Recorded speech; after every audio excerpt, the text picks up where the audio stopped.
Gusto ko lang magbigay tungkol dun sa opinion ng tao sa kapwa niya tao tungkol sa hindi niya naman madadala yung yaman or yung pera niya sa hukay. Bakit madamot ito? Hindi man lang mag-share, 'di ba? Merong mga ganong isipin ng tao eh. Ang masasabi ko diyan, dun sa taong nag-iisip ng ganon, nakaramdam ka na ng inggit sa pagkatao ng isang mayaman or sa isang may pera. Wala ka naman pakialam dun eh, sa totoo lang. Pero bakit may nasabi ka pa? Kasi yun nga, nainggit ka na, no? So, ang masasabi ko diyan, no, sa mga tao nag-iisip ng ganyan, no. So, shut up ka na lang, no.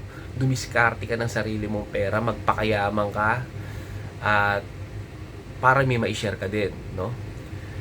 Hindi natin alam na yung tao na sinasabi mo na hindi niya naman madadala yung pera niya sa hukay. Malay ba natin kung yung pera na or kayamanan niya is iniipon niya sa future ng kanyang lahi, sa future ng kanyang pamilya, sa future ng kanyang kamag-anak.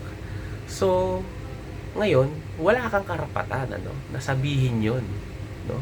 At saka ipapaalala ko lang sa inyo, napakahirap kumita ng pera sa panahon na to. Sa totoo lang, kailangan mo ng diskarte.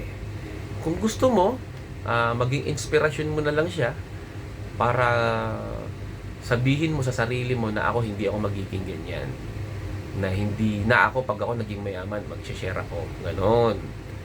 Kasi kapag ka ikaw nag-isip ka na ng masama sa kapwa mo na ganon nga, iniisip mo na hindi niya naman madadala yung kanyang kayamanan or yung kanyang pera sa hukay, hindi na magandang isipin yon. Na minsan naisipan mo pa na masabi yon sa ibang tao na may iba kang taong kaharap na parang ang nangyari sinisira mo yung mayaman, di ba? So kung ako sa'yo, shut up ka na lang, gumawa ka ng diskarte mo para yumamang ka.